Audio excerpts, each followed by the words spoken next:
Inside this room, all of my dreams become realities, and some of my realities become dreams. What in the wide, wide world of sports is going on here? Alive! It's alive! It's alive! You are listening to The Wilder Ride, getting wilder by the minute. Here are your hosts, Alan Sanders and Walt Murray. Hey everyone, welcome back to another episode of The Wilder Ride, our listener's lounge. It's a sidecast to our main podcast, a sidecast that allows us to, rather than look at a movie 1 minute at a time, we bring on a guest and look at their life or talk about what they've done 1 moment at a time. I'm your host, I'm Alan Sanders. I am your co-host, Walt Murray. Walt, I cannot believe I'm saying this as we start this week's recording. Back to school is already here. Oh, it took me twice as long to get to work today. And of course, I dropped my 9th and 12th graders off at school and then drove through Atlanta traffic. So yeah, it seems like everything's back to normal around here. Just when you got used to no traffic, the yellow limo. We literally went from a year and a half ago of me being the only person on the road and tumbleweeds blowing by to absolute gridlock again. So I don't know which is worse. The gridlock. I hate the gridlock. It is what it is, but I will tell you from my perspective, morning radio, when I'm doing the weather, the traffic, it's been pretty boring the last 2 months. I could just record one generic weather and traffic. Definitely traffic. I could just hit auto reply on every one of those most days. Nothing to see here, nothing to see here, nothing to see here. Now it's like, well, if you thought you were going to get to work on time, let me tell you where all the problems are. So it gives me a little bit more to talk about now. Yeah, that's true. And I actually had to stop for coffee because I ran out on the way between my home and office.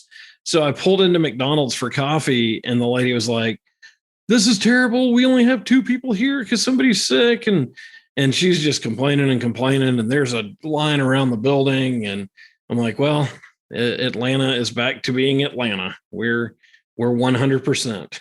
Now, I will say this on the flip side, because I remember last year, even though it wasn't unbearably hot, we had a long string of days where it was 90, in the 90s, 92, 93, 94. Yeah. It's like 30-some days in a row. 32 days. Yeah. 32 days in a row. Do you realize so far this summer we've had maybe 3 in a row or 4 in a row, and then it goes back below normal?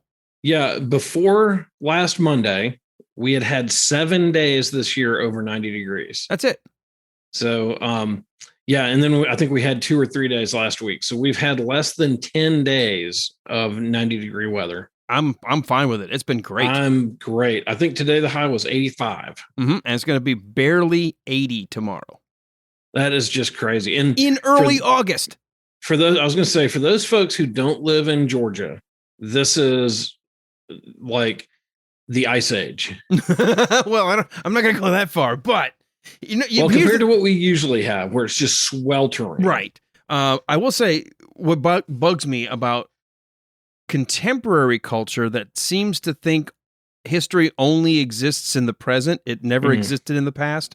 Because I remember growing up, old timers, they always started those stories. I remember back in the summer of '69, we couldn't get you. And then you hear people today going, oh my God, it was the hottest summer ever. It was the hottest summer ever. It was Yeah. No, it wasn't. It wasn't the hottest summer ever. It's like they're only thinking about the now. And I tell you this every morning on the radio. I'm like, we are below normal temperatures for this. Well, it's still hot.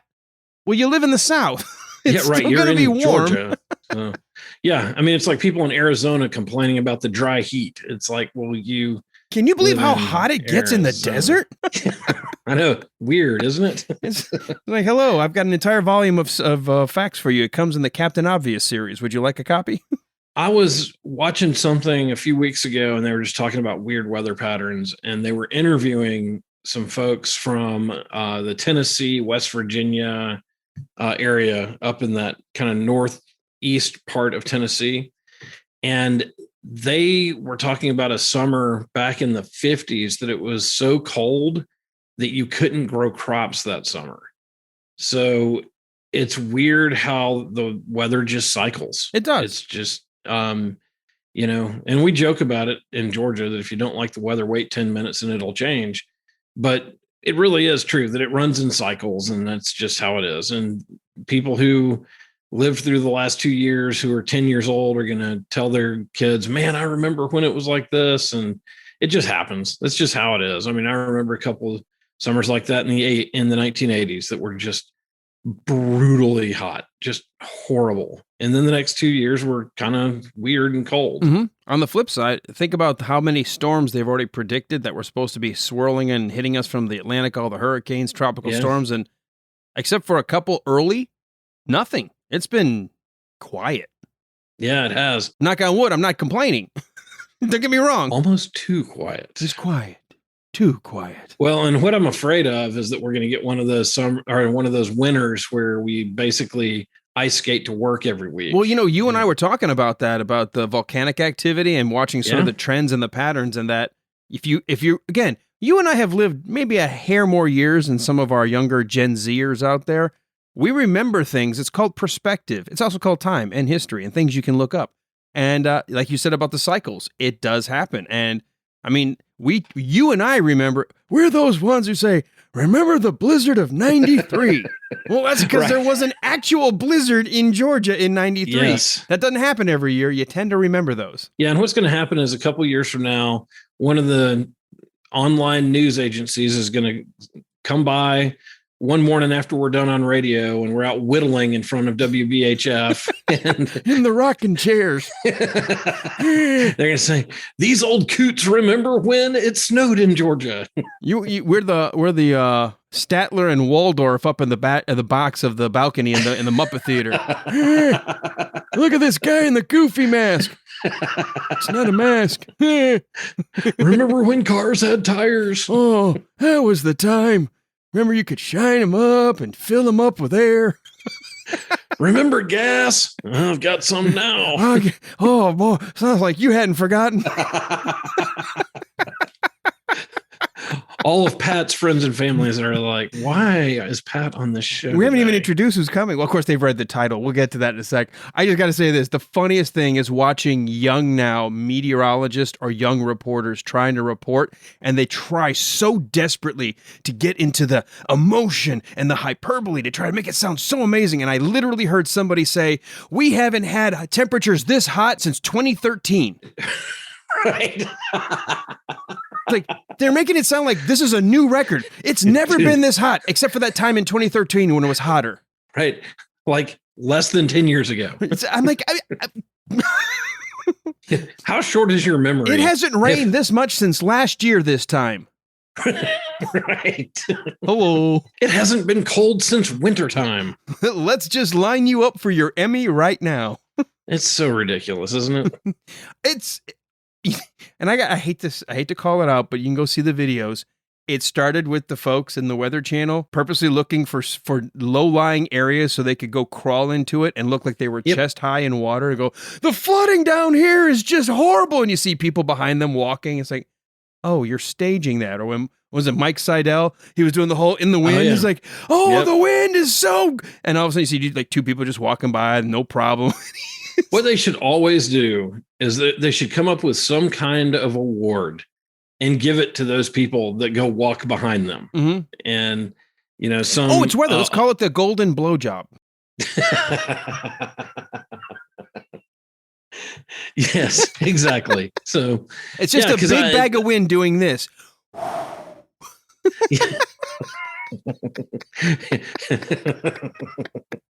Well, and if you're a reporter or you're a weather person, you should be able to make it interesting enough for us to tune in without all the dramatics and the lies. Right. I agree. You don't have to sell the weather, because guess what? Most people that are listening to the news, especially the morning drive, they're tuning in for the weather and traffic for the most part. They just want to know, what can I expect and how fast can I get to work? All the other stuff is likely in and out, in one ear and out the other. Well, the funny thing to me is also that I have 9 weather apps on my phone. Oh, so you don't need me. And I still tune into the weather. I don't know why, but I still do. All right. We are, talk about blowhards going on here.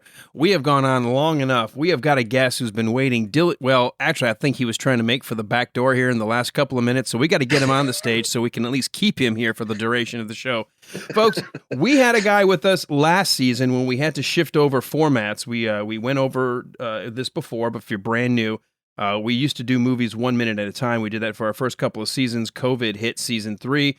Walt had a couple of things going on personally with his mom, and we decided, you know what?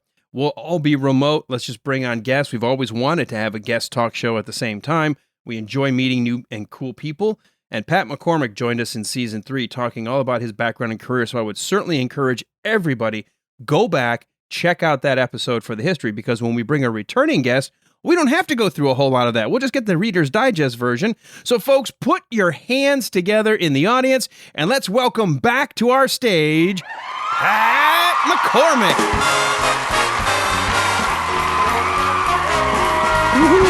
Hey, Pat, how you doing, buddy? I'm doing fine, Alan. Walt, you guys, I love you. Great to see you again. And man, is it a pleasure to be back on the Wilder Ride. Well, it's a pleasure to have you back, and you're wearing the appropriate Tom and Jerry t-shirt. That's me and Walt right there. So I'm the mouse. I'm the small guy. Walt's the bigger one. Walt's always getting beat with women with brooms, and I'm like trying to dive into holes, but I don't get much luck. So. Boy, oh boy, Alan, you are just putting out those puns right and left. Yeah, it's like 2/3 of a pun. It's just the PU. Oh, I love it. Well, thanks for having me on, guys. I really appreciate it. And, Well, we love having you. Yeah. And we hear you every Saturday. You are part of a segment that is on BK on the Air, a show that I'm involved with every Saturday, where you do your show. It's a segment that you also put on YouTube and other places. And before we get to that, because that's a big piece of what we'll talk about today, for folks who may not have gone back, very quickly, just give us your credentials. What is your curriculum vitae for the last few years? Well, for the last few years, I've had to change it up a bit because, things are wearing out. My shoulder, my arm, my ears, you name it. It's just one of those things that happens with age. So, I have a great team of creative people in my life, always have. And basically, we know we're all in this together. We're all aging, and we support each other in a way where it's like, if you can't do that anymore, why not do this? Mm-hmm. Yeah. The term being pivot, Pivot. rather than getting mowed over by the facts of life and gravity itself, which none of us can escape. It's been a period of adjustment for me, because of course I started this whole thing off as a professional musician, and I was always in love with classic television. It's not something that was something. It was just I grew up in the right era of having older siblings who were into all that pop culture of the 60s and 70s. Specifically, really more the 60s and 50s is what inspired me the most when it came to classic television. I know a lot of people are very 70s and 80s, but I really loved the old stuff. And of course, along with that was the theme songs. And being a musician, I started looking into the theme songs and just came to the realization that this was incredible music. I mean, deep. What's the word I'm looking for? Really complicated, complex, but with words, that also described what you were about to watch, and maybe no words at all, but you'd hear it and go, I know that song. Mm-hmm. I know that song. I know that song. Hits, basically hits. So I redid my own version of hard rock guitar remakes of those and started my YouTube channel. And I've got a playlist there of my musical attempts. And then, of course, after a while of thousands and thousands of hours of recording and performing, my ears went south. And it was, again, by the suggestion of my good friend, who said, why don't you just be a personality? You're a ham. Get out there and talk to people and stick your face in it, kind of like what Alan does, stick your face in it. I try to, as often as I'm allowed. And so that's what I did. I switched over to just being a video personality. And then, of course, as you said, Alan, that Barry King gave me a call or reached out to me on Twitter, as a matter of fact, and just said, "Hey, I love what you do. Why don't you be on my radio show?" And now it's been how many years? Two and a half years? At least, yeah, about 2.5 years. Because Yeah, we were yeah. through your original and then the rebranding and the different updated content that you do now. Right. And that's been such a boost for me. And I just can't tell you how much I appreciate that from all you guys. You've all been involved in the support of what it is, what I call it, the golden rage of TV. Well, I love all the episodes, like even stuff that it may be like a show that I didn't really watch or whatever. I just love the way that you dig in and get these great nuggets of trivia. You tie them to other shows, that you talk about the actors. And for those 2.5 minute hits that you do, they're all entertaining. And of course, it's right in my wheelhouse as far as the time period when I grew up. And, I used to watch all that stuff in reruns or watch it as it came out.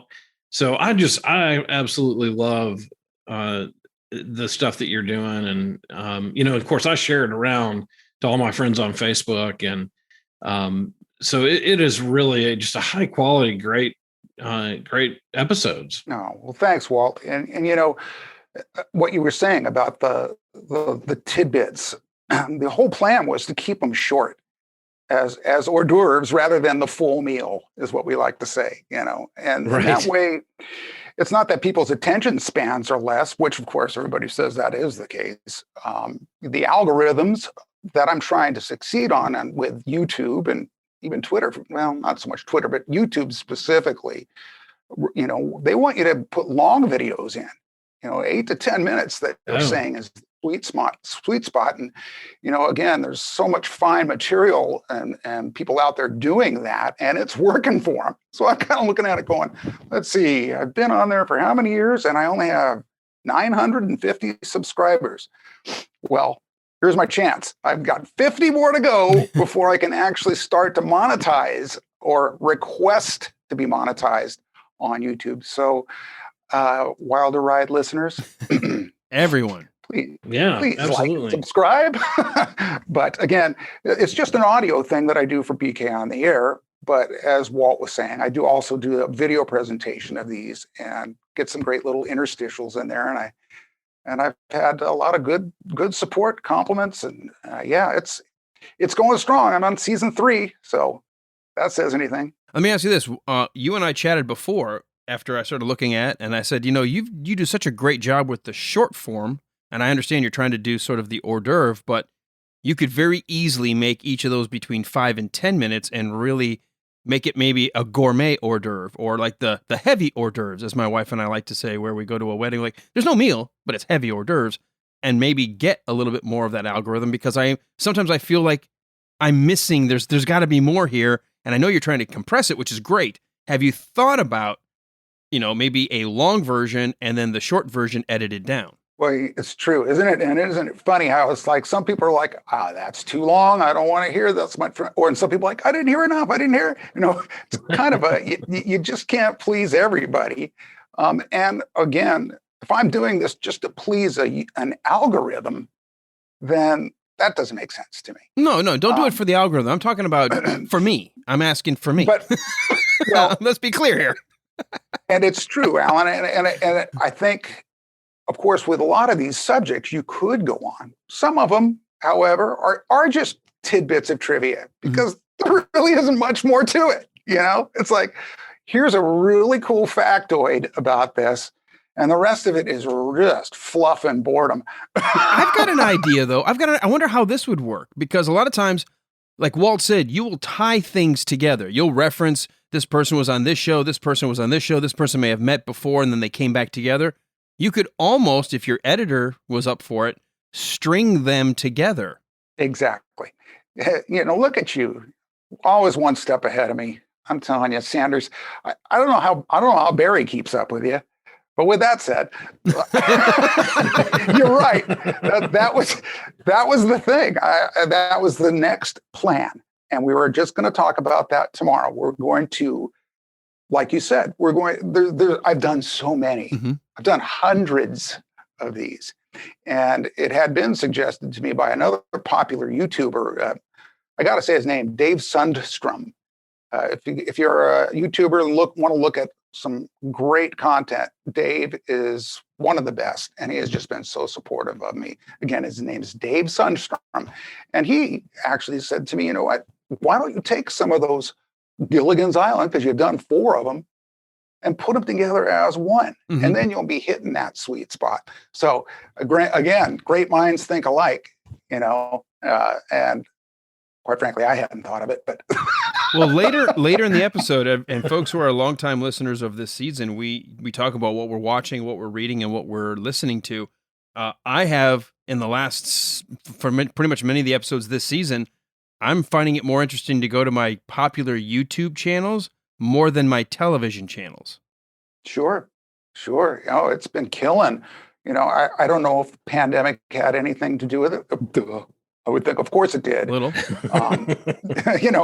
Streaming services and all that. Boy, these companies have just exploded with this.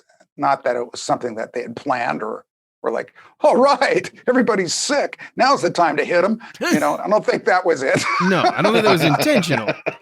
But, things like reaction channels, or I don't get the opening box channels. That's not for me. But I love watching somebody watch a movie for the first time, or talk about why their first watching was so amazing to them. And because then I get to relive that same movie with them, and it's addictive. You just want to go, well, what movie are they going to watch next? What are they going to talk about next? And then do I agree or disagree? And it's amazing. Oh, sure. And I've been enjoying of late blooper reels. Oh yeah, I watch a lot of those. Some of those news bloopers are some of the most hilarious content on the internet. Oh, absolutely. And of course, I talk about classic TV, and they all had huge amounts of blooper reels. And so some of them, I will go ahead and point out in my episodes. And I always do it with my little catchphrase. I don't know why this happens to these professionals, because it never happens to me, right? It was real-time humor, usually caused by having laughing attacks or breaking out of character and ad-libbing just to relax the fact that they just flubbed their lines. Fortunately, that never happens to me. For the Hanna-Barbera awkwardly just spy. Hanna-Barbera awkwardly just splice. Hanna-Barbera awkwardly just Hanna-Barbera awkwardly just spliced. Hanna-Barbera awkwardly just awkward. They included the likes of Caesar. They included Caesar Romero. Tony Orlando, George Takei, Bernard. That episode gave us all a shit. And from there, it'll be this string of just complete screw-ups done by yours truly. And, everybody loves seeing me just fail. And it's pretty hilarious, I must admit. I was going to say, I love it. I love watching you go, I can't say this word. I can't. It's just like, I got it. And here was it this morning. It's like, never mention Pamela Sue Martin and Baywatch in the same paragraph, because every time it'll come out, Pamela Sue Anderson. And of course. That is so funny. Well, if we ever put out a blooper reel, we would get 1 million hits, but it would all be my kids watching it over and over and over again. Yeah, thankfully we don't video this, but every now and then we have an outtake, which is kind of funny. We did that more with our seasonal discussion, because sometimes you get into a really funny side discussion with a guest. But I think it shows a human side to not only the actors. When we see blooper reels, we get to see how much fun they were having on the set. And part of it is, much like when I'm watching a reaction video and I feel that connection with that person, I suddenly feel like, okay, they're real people. They make mistakes. They're not perfect. And it just feels like you're creating a bond. True. You instantly get to know the person, Right. And you'll see certain other actors that are involved in it that are deadpan and just not enjoying the fact that this is happening. And it's like, okay, I know what that person would be like to work with, as opposed to the star here who just thinks it's the funniest and brings the audience in on it. And I mean, live studio audiences were gold for that kind of stuff. Let's face it, Carol Burnett based the show on that after a while. It was so successful. Oh, yeah. They were hoping they'd screw up, because then they could go off on each other. And yeah. Well, and all of them were really good improv actors. So that helped. Well, one of the ones, and this may be what you have in mind, the Seinfeld bloopers, you can see that Michael Richards gets really aggravated with all the other actors when they screw up. Like he has no tolerance for any of that. And then the lady who plays Elaine, Julia Louis-Dreyfus. Thank you. She laughs all the time. Like she breaks constantly. Jerry breaks in the episodes they leave. Yes, he does. Right. I mean, and then you start seeing from the bloopers, oh wait, I got to pay attention the next time I look at this. And you can see him start to break over and over again. Mm-hmm. And Michael Richards gets so aggravated when that happens. That's funny because he's like the goofball on camera. You would think he'd be the one being the most wacky off. Yeah. Boy, he's an actor. Yeah, he is. Well, and I would think playing his character would have to be very, very draining and very emotionally intense, just because you have to be at that frenetic level all the time. So it I would imagine does get a little old when you have to do it over and over and over again. All right, since we're on bloopers, let's spend some time with some of our favorites, because honestly, the first time I remember seeing bloopers in anything was going to the movie theater and seeing the Cannonball Run bloopers.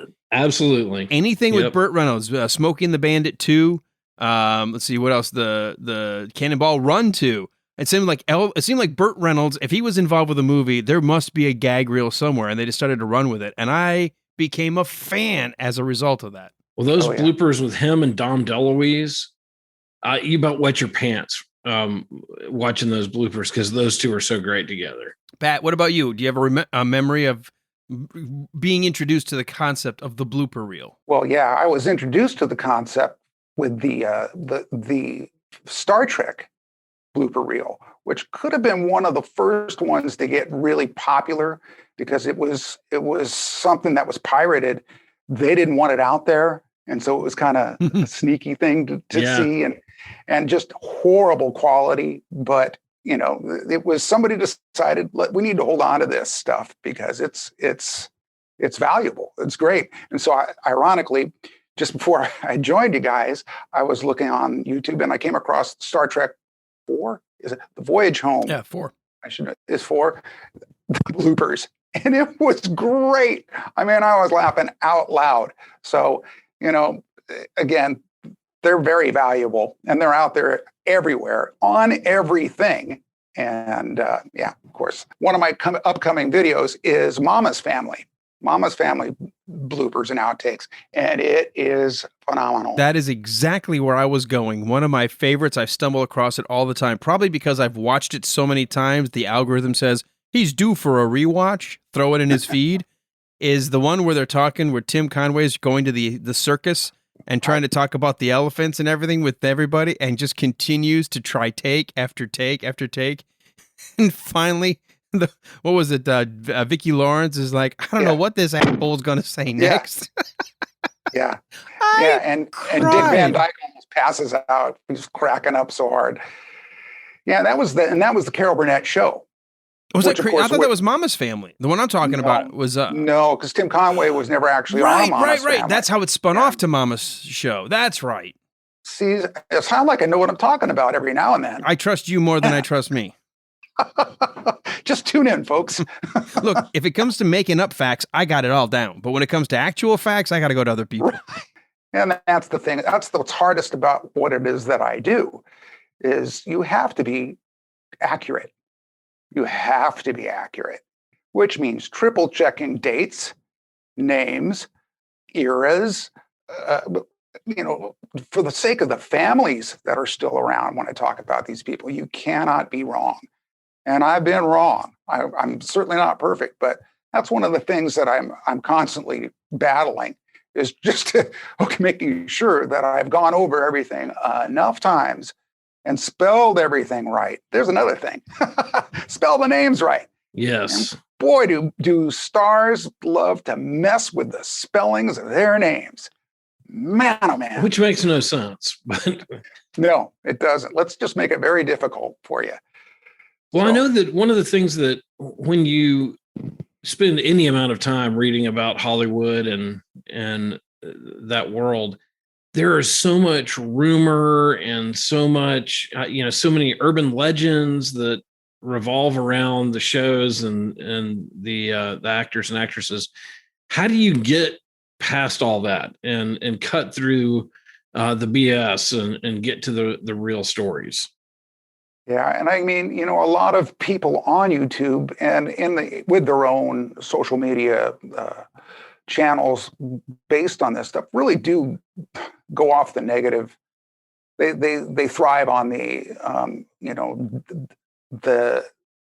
abuse, the drugs, everything that's gone. Where are they now? Or what could they have been? Or it's pretty. It can be pretty negative, and I unfortunately see a lot of it like that. Whereas for me, it's always make sure you're positive, make sure you're picking these people up, make sure you're lifting them up. And oh, by the way, a good portion of them are still around. So be very careful that you don't go down the wrong path and talk about stuff that hasn't been proven. And certainly there's enough interesting material and facts about classic television in that pop culture era. You don't need to go there because it's still fascinating as hell, and that's what my whole thing is. That's what motivates me, is the amount of positive, interesting, clean, good fun that's there. And so that's the thing for me. Yeah, and I when you do your segments, it really would not fit for you in the middle of it to go, oh, and by the way, this actor died shooting junk between his toes in in an alley somewhere. It just doesn't fit your show. So yeah, I know you're always looking for the good stuff. Yeah, and trying to keep it positive. And even then, some of the so fascinating. I just recently, last week, matter of fact, put out one on Cam Fong, who was Chin Ho Kelly on Hawaii Five-0. Yeah. Mm-hmm. And his life was so horrific. I mean, just what that man had gone through, I could not leave that out because it was part of what made him so amazing. Right. Well, he could have this much tragedy happen to him and still come out a TV star. Well, that's the balance you have to find. There's nothing wrong with having that part of the story because there's a positive spin on it versus doing the negative solely to bring someone down. Exactly. And my last line was, from the ashes, a phoenix rose. And that was the case with him specifically. So yeah, I highly recommend people check that out. He's an interesting story for sure. Well, and I'm sure sometimes, like when you have Hogan's Heroes, it's hard to get by Bob Crane's story. But, that is a pretty dark moment in Hollywood history when Bob Crane died, both because he died young and the way he died. But still, you can get past those things to the shinier parts of the show and his career. It's still, yet it's so interesting that they never caught anybody. I mean, it's like, whoa, that's pretty interesting. What was to live and die in Hollywood, or was that what was the To Live and Die in L.A.? And it, no, I'm thinking of the recent one, Quentin Tarantino with Brad Pitt. Oh, yeah. Hollywood. Anyway, hold on. The one where it's parallel. Once Upon a Time in Hollywood. Thank you. And they're paralleling that horrific storyline. And of course, he takes it. It's a true story, and he takes it and makes it fictional and has fun with it. It's interesting that. I guess when you get to a certain level, you can take any kind of material and play with it. Mm-hmm. But it is a really odd subject matter to think, yeah, this will work. I'm going to make this entertaining. Right. Handsome murders, no problem. Yeah, sure. No, that's not me. Yeah, I mean, everybody likes a good murder, but right.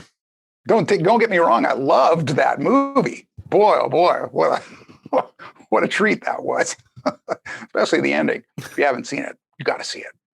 Yeah, I still have not seen it. I don't know why. I need to. So. You must. You will love it. Well, how do you pick your subject matter, Pat? Well, I got this big Time Life book that has TV guide covers in it.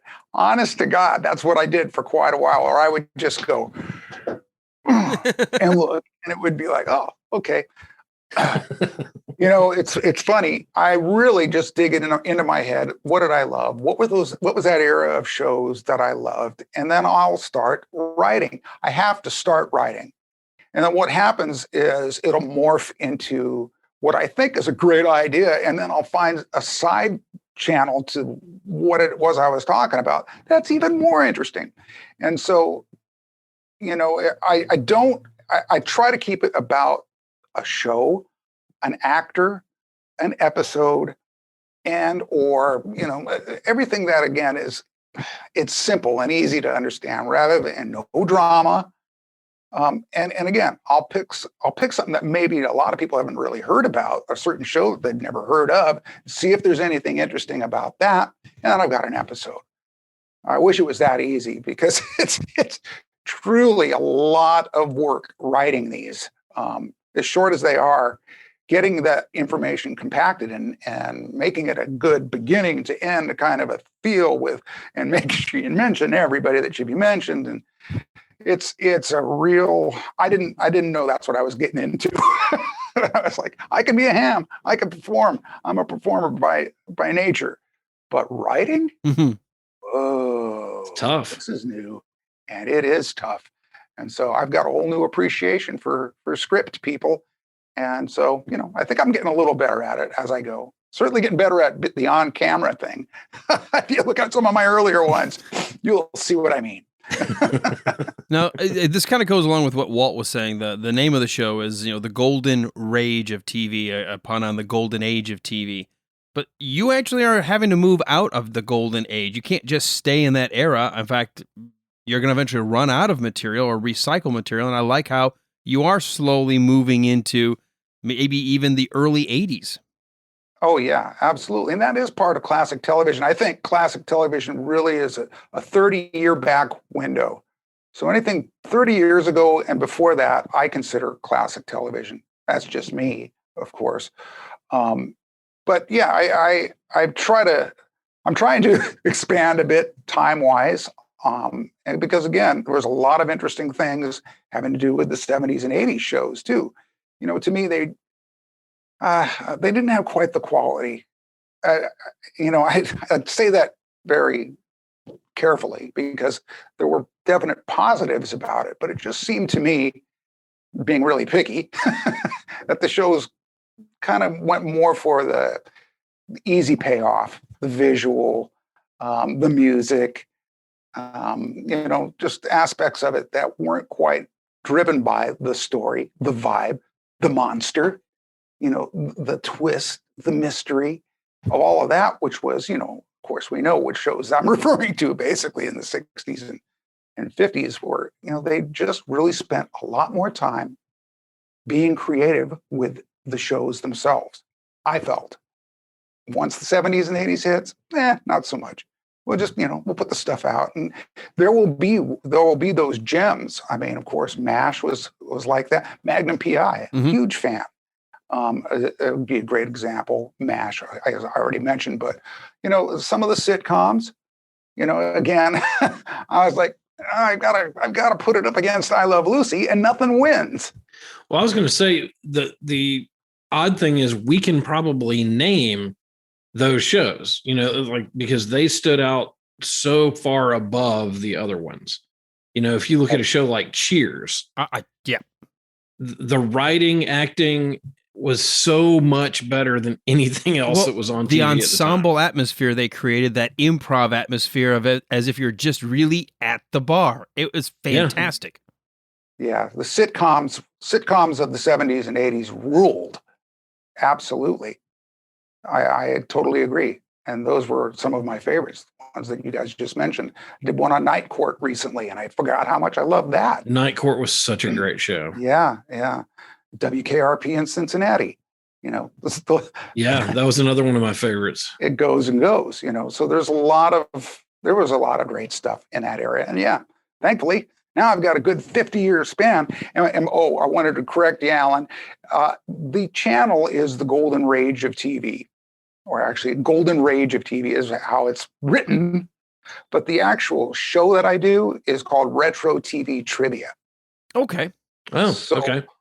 It's retro. When I say this is Pat McCormack with your Retro TV Trivia from the Golden Rage of TV. And that's, again, the whole point being that is my playlists, my seasons, I call them season 1, season 2, season 3, Retro TV Trivia. And that's what you'll see. Gotcha. So I'm trying to nail that brand. You guys got the t-shirts. You know what I'm talking about. I just, for some reason, just because of the golden age and the tie-in of the Golden Rage of TV, that's all I think of. And that's what I search for. And by the way, it always finds you. Yeah, absolutely. Great little play on words there. Again, I have to add that to my buddy who was like, you're a rock guitar player. If you do these copies of some of those songs, you could call it the Rage of TV. And I'm like, brilliant. Christian Taylor is his name. And he's a guy I've been playing with music with since high school. And we played forever, and we ended up on General Hospital together and won the Emmy. And he's just been working with me side by side all my life, and has just been that guy that is here's one for you. Here's one for you. And, it's Pamela Sue Martin, not Pamela Sue Anderson, you dumbass. Yeah, it's that guy. We all need those people. You got to have that. Okay, looking back at your bodies of work, not your body. Looking back at your body of work. You can do that. Wait. Looking back at your body. Hold on.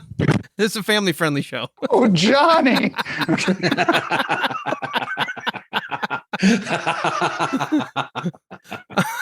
I have no idea how to finish the question now. Looking at the body of work you've created thus far, looking back, if you could think of some of the ones that just stood out to you as gems, the things you just walked away going, that's what I want every time. That just makes me feel like I'm on the right track. This makes me feel like I'm doing what I should be doing. Which ones would they be?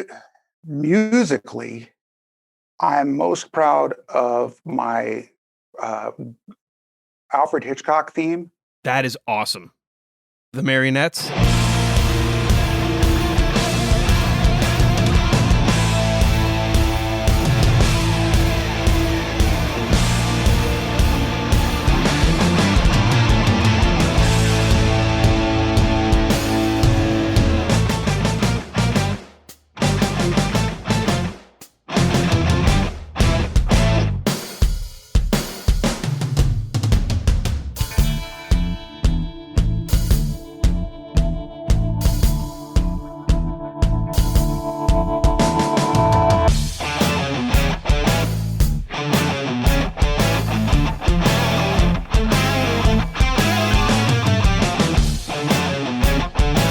March of the Marionette was, I did it all by ear.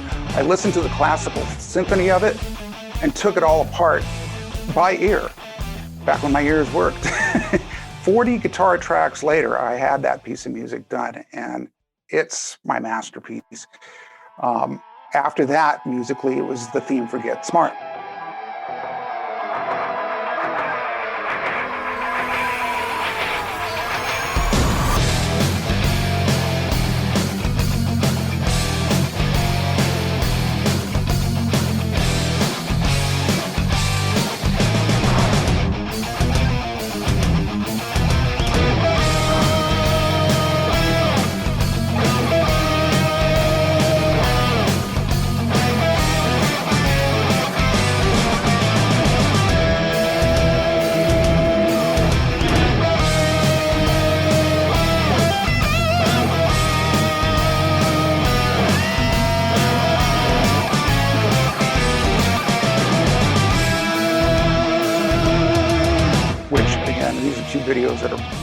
prominent on my YouTube channel. But you know, when I was in that rock era of playing these theme songs, I was like, I would walk away from that stuff going, I don't believe how good this is. I'm so proud of that. So that would be it musically. When it comes to the videos, my gosh, I've done so many. I couldn't pick just one.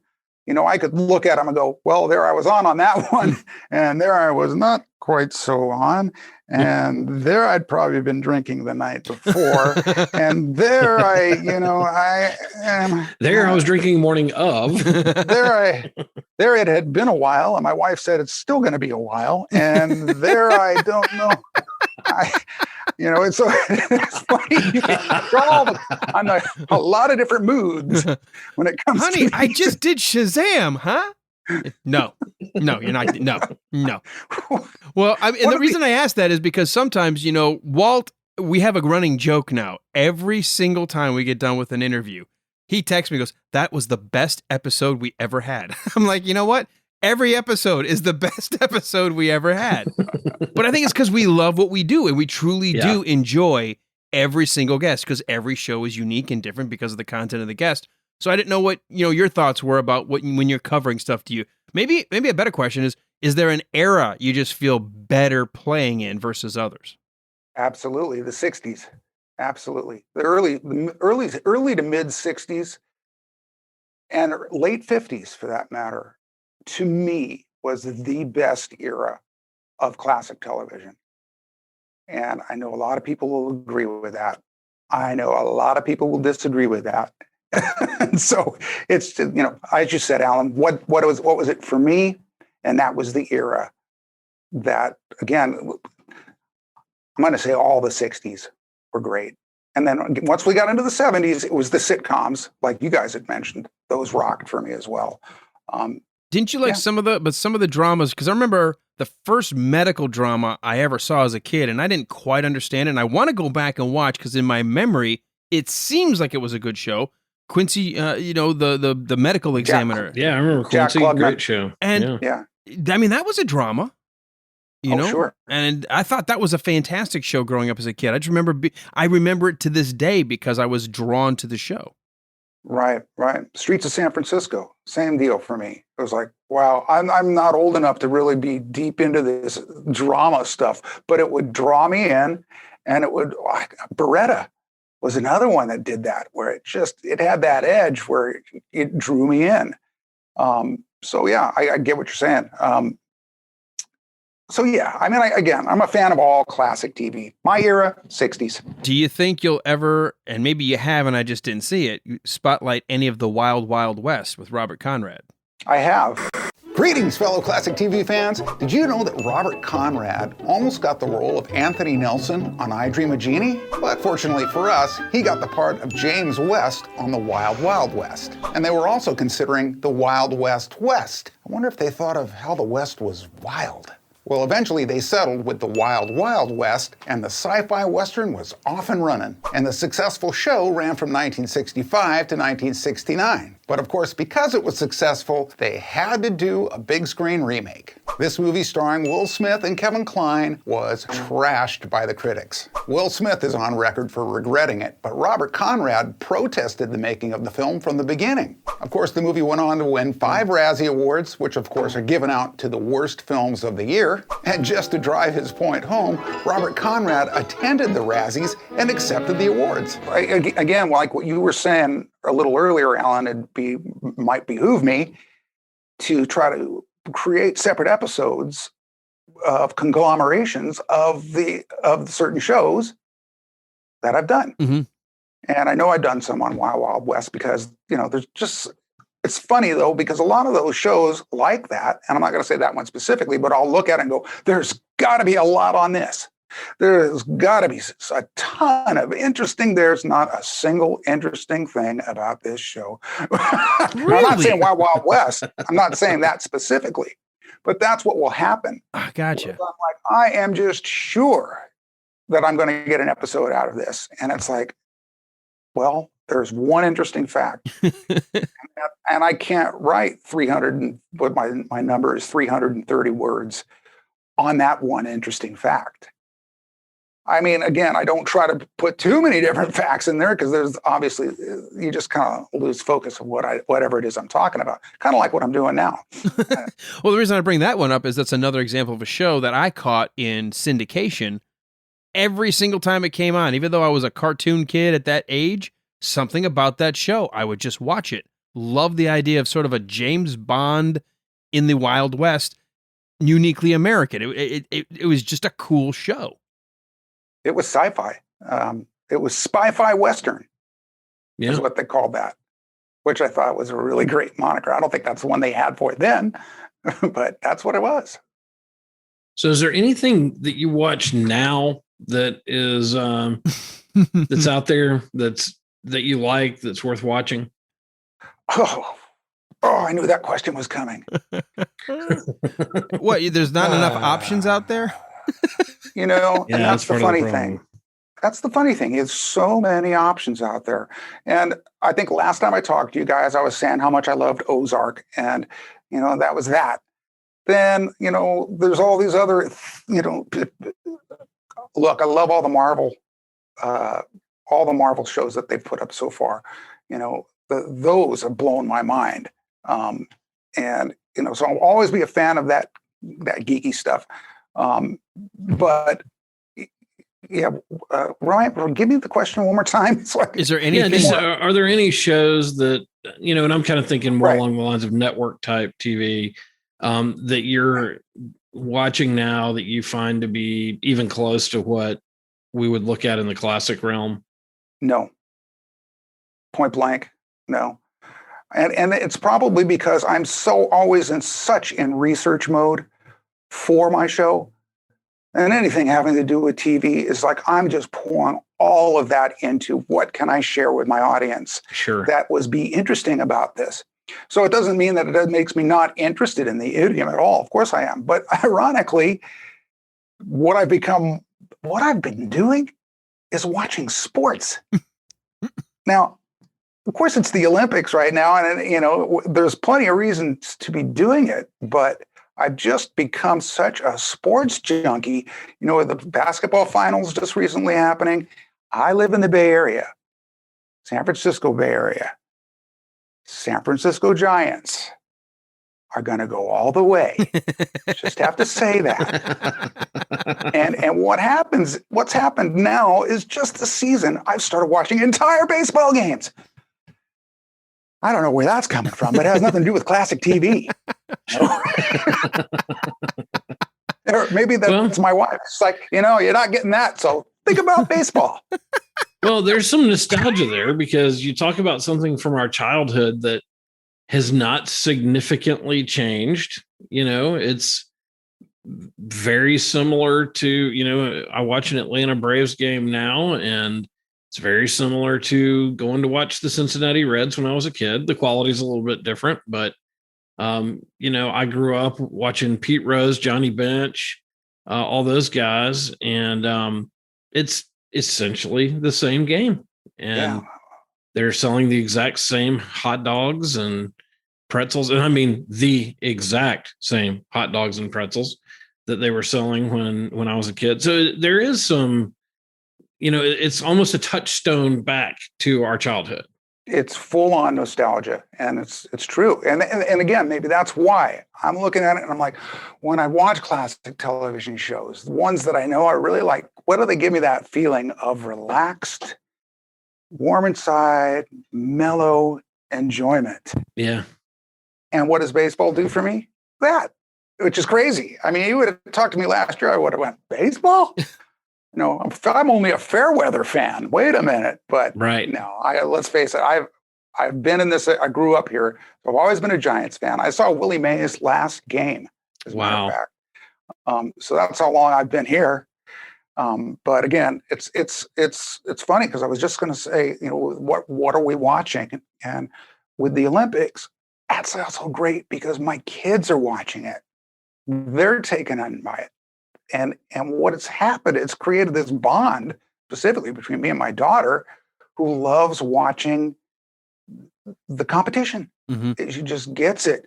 My son could take it or leave it, but my daughter absolutely. And it's a father-daughter thing that doesn't happen nearly often enough. Baseball, they won't have anything to do with.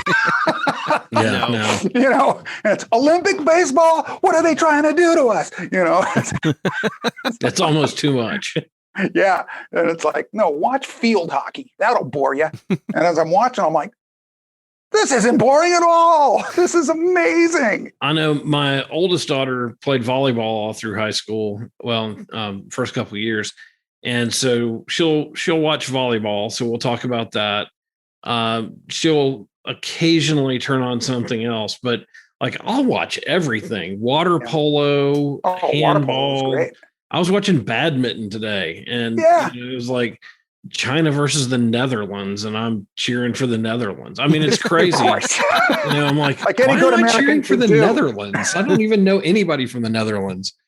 And it is to me, the Olympics, I think, is also one of those things that goes back to my childhood, that I always watched the Olympics. I always watched Wild World of Sports.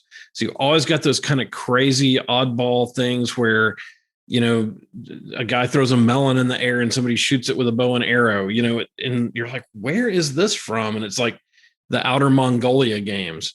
So the Olympics kind of is that other thing that goes back to your childhood. I think they have some of the same problem that some of the TV shows have, and that is that there was a show called Superstore that just wrapped last year and last season, and it started out really, really strong, and then it started getting very political. And I think mixing that in, taking such a controversial hot button and throwing it in the mix has really hurt sports and entertainment in a lot of ways. So I've been watching Hill Street Blues a lot, and I would rather watch that than anything that's new on TV, even though there are parts when I'm like, ooh, boy, that was a very uncomfortable, but it was the late 60s, early 70s that the show was set. So you kind of realize what's going on. You and I have had this conversation about some of the movies and some of the things that we're seeing. I don't mind having social commentary, kind of as an undercurrent to a movie, so we can maybe learn something or grow, or maybe shed a little light on something that maybe some of us don't know about. Mm-hmm. Yeah. But I don't need to get bludgeoned over the head before every commercial break about either what a terrible person I am or what a terrible time we live in, and like just this constant bashing. Because to me, TV, sports, music, entertainment, it's all escapism. And yeah, I don't mind learning, but I want to do it in the context of I'm escaping into a story, not a repackaging of the nightly news via entertainment. Right. Yeah. You know what I said to my wife before the Olympics started, she works for an NBC affiliate here, so she's all in. And I said, you know what I really hope they don't do on is what all of these contest game shows are doing now. So America's Got Talent is my first go-to to complain about, well, they all do it, but that one is my pet peeve because it's all about the sob story. It's not so much about what great talent this person has, but just what hard luck they've had, or who's died, or who's dying, or what leg they had cut off, or this, and the struggle. It's like, yeah, I know we all got that. I just hope they don't put that into the Olympics. And there's tinges. You'll see it. There's tinges of it. And I just said, as long as they don't make it the primary source, which is what America's Got Talent has gone to me. It's gone to, let's pull as much drama out of a talent contest as we possibly can. And I want the reporter to say, how did you score that goal? Right. How did you get that last point? What happened when you were skiing down that hill? That's what I want to hear. Cue the sad music. Well, it all started, right? Right. The sad music and the full-on video production of why life is so bad for this person. And yes, I think we all have problems. Yeah. Right. Like we can all relate. And there is a time and place for that. But right. Yeah. Right. And it's I don't know what it is about the movies and maybe even the TV shows. Like Star Trek, let's take for example. Obviously, they were dealing with social commentary in many episodes. Not all, but there was a mixed crew. They didn't call attention to a mixed crew, mixed nationalities, mixed races. They did their jobs. We just recognized it later talking about it. There wasn't an episode dedicated to how this person broke through the barriers. No, they were already doing their job. And I feel like today's audience, it's almost like they're being bludgeoned with messaging instead of letting it be more subtle and let the story be the first thing you see. That's right. Oh, I can't believe how much they get away with it. I know I heard Howard Stern go, if it wasn't for the sob stories, I'd still be on that show, because it got to him. Again, it's one of those things where I just don't understand. I wish we as a culture weren't geared towards having to have the drama in what would other be just like a purely celebratory moment, and then maybe find out, oh, wow, and that person was going through this, like Alan said, later, find it out and go, whoa, now that's really cool. But not as part of the performance, especially not right before the performance. But if we put it before the performance, maybe the audience will feel bad for them and we'll get those extra votes we need. Right. No matter how bad they are at what they're about to do, let's vote for them because their dad fell off a building. It just is. And hey, I'm sorry that your dad fell off a building. That sucks. But it doesn't influence what I think of your singing. Well, it was Kobe Bryant's helicopter. The guy's wife was in the helicopter. And next thing you know, he's on America's Got Talent and he's singing. He's got a good voice. But the whole reason he's on American Got Talent is because of that. The tie-in. Wow. Oh, man, that's the epitome. I stopped. That was it for me. Anyway, you guys just see. That's the thing, I think, and I know we've gotten all of a sudden a little heavier, but that's okay. It goes where it goes. I, for the first time ever, stopped watching NFL football last season. Not because I don't like NFL football, not because I don't love Falcons. Everybody knows I wear a Falcons hat every single day just about of my life. I just was interested in watching a game, not watching a rally. If I want to watch a rally, I'll go to one or I'll tune into a different channel. I want the escapism. And I hope somewhere along the line a bean counter is going to start going, you know what? We should probably go back to doing the game. Yeah. I hope so. I'm not saying across the board, everybody. I'm at a point in my life where there's so many other options. That's the thing that they've got to realize. We have streaming of everything. There is a niche for anybody's interest out there streaming. We have YouTube. If I never want to watch anything network again, I can just entertain myself with what people are producing out of their own living rooms, right? Right. So if these mass entertainment conglomerates don't realize that there's options, people are going to eventually turn away from them too. It's an industry ran by kids. That's what I see. Yeah. We just lost every one of our Gen Zers. Yeah. Both of them? All four. No. Well, my kids listen. No. I mean, kids, you should be proud of yourself, kids. Yeah, I thought you were all about positive, Pat. Yes, I am. Oh, damn kids. Damn kids and their TV shows. Would have gotten away with it, too, if it wasn't for you damn kids. Now they know the real me. Let's, as we start to wind down our conversation, and I love bringing a return guest, and we've only had a handful because we don't have to spend the whole time on the chronology. We're more now talking about what interests you. And I love that you brought up your music background. I mentioned the first time, listening to your music reminded me of what Trans-Siberian Orchestra did to like Christmas music or other pieces of music you were doing for those classic TV themes.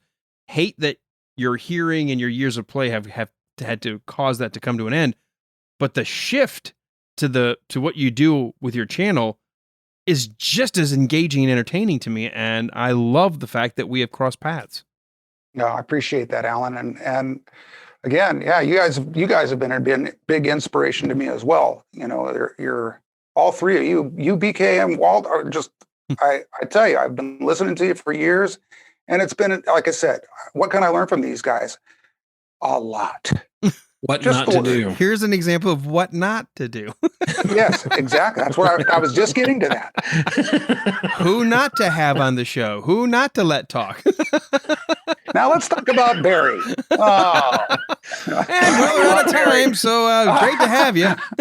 Do we have to? It's been great, guys. No, and I appreciate your support. And Alan, I appreciate it. You know what I think of you. I was giving you those kudos last week, and I wasn't kidding. You're a superstar, both of you. Thanks. We really appreciate it. Well, you know what? Just like you, when you love what you do, it can be infectious. You can just tell. You can tell when somebody's loving what they're doing versus being forced to do what they're doing. And Walt and I, absolutely, we're doing this because we love it. We love talking. We love meeting people. We love Gene Wilder. We love Gene Wilder movies, but we love movies. Period. We love entertainment. Why not spend some time talking about it? There's a lot of worse things we could be talking about. Absolutely. Well, and of course, I just couldn't be more honored. And I'm not blowing smoke. You guys are awesome. Well, let me ask, before we move to our next segments, are you going to hang out with us? Going to talk about movies and news and weird things? Or do you have to go? Sure. Well, let me just grab a couple gummies and I'll be with you.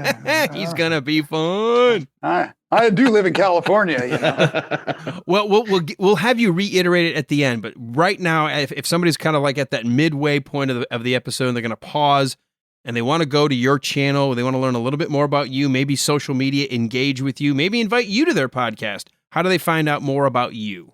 Absolutely. Please do invite me. I'm here. I'm available. I'm easy. Well, anyway. I am. You can email me at goldenrageoftv@gmail.com.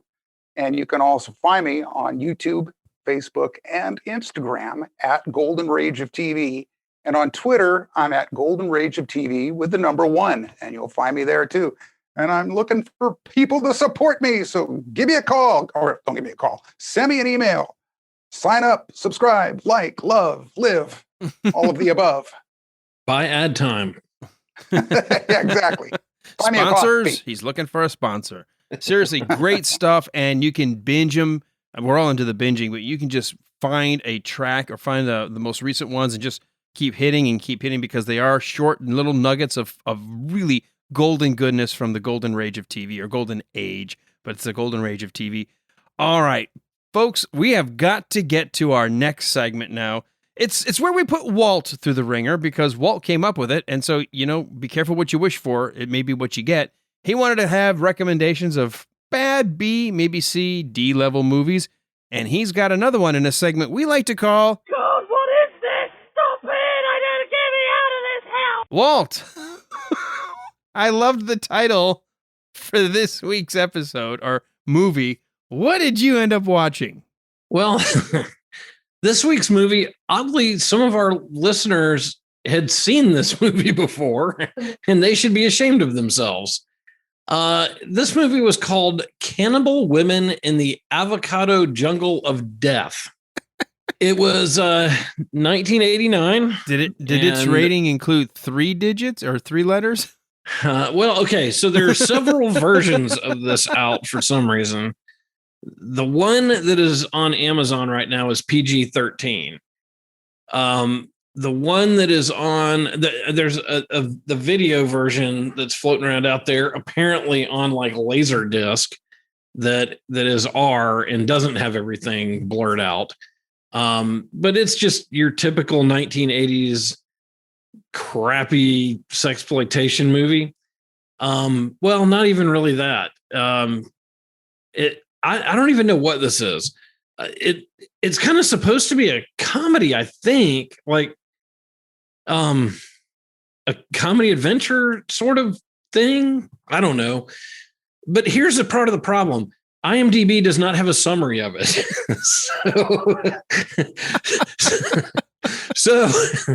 So Ed's it's all on you, Walt. Ed Sutton, who has a mindspring.com email address, took it upon himself to write the he's summary. been around for a long time. Yeah, he may not even be with us anymore. His summary is: the government hires a feminist at the local university to track down the piranha women living in the uncharted avocado jungle, of which the westernmost outpost is San Bernardino, to convince them to move to a reservation condo in Malibu. She hires a guide at the edge of the jungle, a male chauvinist pig, which is Bill Maher, And they have many arguments about men and women as they work their way in and eventually confront the piranha women. Kudos to Ed Sutton. He pretty much got the whole movie. But it is so terrible. The acting is awful. There's one point when they're trying to figure out who to hire as a mercenary to go into the jungle. One of the people is a ninja. One's a pro wrestler. One is a cowboy kind of guy. And then when they say, oh, we're going to go confront the piranha women, they all run away. And Bill Maher says, oh, I'll do it. And it turns out that Bill Maher is the ex one night stand / boyfriend of the professor who's supposed to go in and find the piranha women and bring them back so that the U.S. avocado industry can begin to grow again. Please shoot me. This is, I don't even like talking about this movie. So it really sucks. And it was written and directed by J.F. Lawton. It's starring Bill Maher, Shannon Tweed, and Karen Waldron. I don't have any idea who Shannon Tweed or Karen Waldron are. Oh, Shannon Tweed. Shannon Tweed's Mrs. Gene Simmons. Oh, well, there you go. But wait, that would make sense. That she would be Gene Simmons' in wife. So many of those. Wasn't she in all those like you could almost see her in every one of the Red Shoe Diaries or whatever, the Showtime late night after hours. Porn. Yeah, the softcore. Yeah. That would be her entire career. Adrienne Barbeau is in it. She's listed as one of the stars. She's got about 15 minutes of screen time. Oh man. Well, I'm watching it. I don't know about you. Yeah, she's the only person in it who actually feels like an actual actress. It doesn't feel like she's actually reading her lines off a card. I think Bill Maher improvised all of his lines. You can tell he's really holding back from trying to be at all serious. It's bad. It's bad. And the trivia on this is this film is a source of the song Piranha Women of the Avocado Jungle of Death by Christine Levine. One of the quotes from it, Dr. Kurtz, who is the feminist doctor who's going into the jungle. Wait, Kurtz? All right. Kurtz is the name? Like Kurtz. From Apocalypse Now, we're going to get Colonel Kurtz in the jungle? Okay. Yes. Loves the smell of avocado in the morning. Loves the smell. Exactly. Everything is a reference to something else. All right. I was exploiting the piranha women. You don't know what it was like. David Letterman. God, the horror of that show. The horror. Hey, speaking of Apocalypse Now. That is the best written line in the entire movie. So I even went to Amazon trying to find a review that had much good to say. Most of the reviews on Amazon that are 5 stars just say, great, buy this, but don't have any explanation of why you should buy this or why it's great. And I have a feeling that it was probably written by whatever company owns the rights to this thing. And they're just trying to get people to buy the video cassettes that they still have on their shelf. So it gets a 4.8 out of 10 on IMDb. That's with almost 3,000 votes. That's pretty generous. I would say more around the 2 range might be about right. I mean, that is out of 10. So it's not great. Some people would argue that it is watchable. You are not that person. I would say you really do need to be high if you're watching this for entertainment purposes. But it's. I love when your caveat to a film is you might enjoy it more if you're high. And I mean, really, really high. I mean, like the worst you've ever been. Yes. Not even a good high. The worst high. Not a good high. The worst, like stinkweed you can find That might get you through this. You're not even in the room anymore, Hi. Right. You're somewhere else. It took me 3 sittings to get through this one. So it's pretty rough. And I actually did fall asleep with about 20 minutes left. So I had to go back and rewatch the last 20 minutes.